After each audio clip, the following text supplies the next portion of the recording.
Hello friends, welcome to రుచి వంటిల్లు. ఈరోజు మనం జంతికలు కరకరలాడుతూ చాలా టేస్టీగా గుల్లగా రావాలంటే పిండిని ఎలా కలుపుకోవాలి అనేది ఈ వీడియోలో చూద్దాము. ఈ జంతికలను మనం చాలా సింపుల్గా ప్రిపేర్ చేసుకోవచ్చు. టేస్ట్ కూడా చాలా బాగుంటాయి. సో లేట్ చేయకుండా వీడియోలోకి వెళ్ళిపోదాం.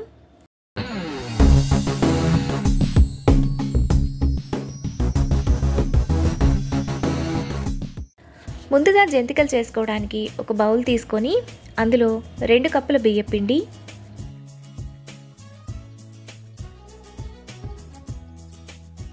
2 కప్పుల శనగపిండి,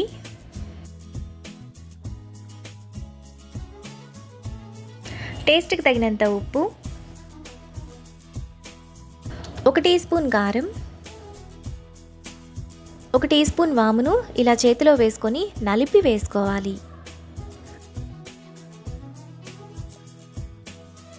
తరువాత 2 టీ స్పూన్ల నువ్వులు వేసుకొని కలుపుకోవాలి.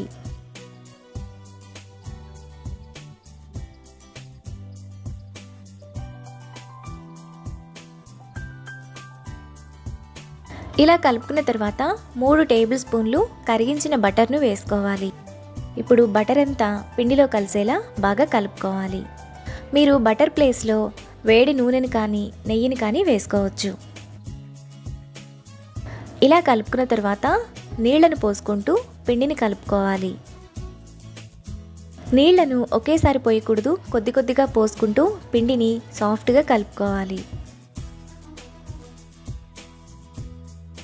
పిండిని ఇక్కడ చూపిస్తున్నట్టు ఇంత సాఫ్ట్గా కలుపుకోవాలి. ఇలా మనం ప్రెస్ చేస్తే లోపలికి వెళ్ళిపోవాలి. పిండిని ఇలా కలుపుకున్నాక జంతికల గొట్టం తీసుకొని అందులో ప్లేట్ పెట్టుకొని సరిపడినంత పిండిని పెట్టుకోవాలి.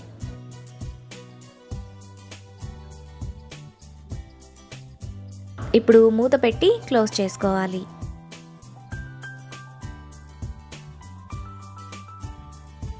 తరువాత ఒక కాటన్ క్లాత్ను నీళ్ళల్లో తడిపేసి బాగా పిండి జంతికలను ఈ విధంగా వేసుకోవాలి.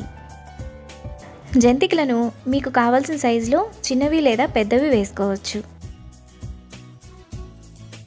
జంతికలన్నింటినీ వేసుకున్నాక వేడి నూనెలో ఒక్కొక్కటిగా వేసుకొని ఫ్రై చేసుకోవాలి. జంతికలను ఆయిల్లో వేసిన వెంటనే కదిలించకూడదు. 1 నిమిషం ఆగిన తర్వాత 2 వైపులా తిప్పుతూ క్రిస్పీగా అయ్యేంత వరకు ఫ్రై చేసుకోవాలి. జంతికలు మనకు వేగాయి అని ఎలా తెలుస్తుంది అంటే ఆయిల్లో ఈ విధంగా పైకి తేలుతూ ఉంటాయి. ఇలా ఉంటే మనకి జంతికలు క్రిస్పీగా ఫ్రై అయిపోయినట్టు. మిగతా జంతికలను కూడా ఇదే ప్రాసెస్లో ఫ్రై చేసుకొని బౌల్లోకి తీసుకోవాలి. మనకు చాలా టేస్టీగా క్రిస్పీగా జంతికలు రెడీ అయిపోయాయి. వీటిని ఏదైనా ఎయిర్ టైట్ డబ్బాలో స్టోర్ చేసుకుంటే 10-15 రోజుల పాటు ఫ్రెష్గా ఉంటాయి. అంతే, ఎంతో సింపుల్గా టేస్టీగా చేసుకునే జంతికలు రెడీ. వీడియో కనుక మీకు నచ్చినట్లయితే లైక్ చేసి, షేర్ చేసి, సబ్స్క్రైబ్ చేయండి.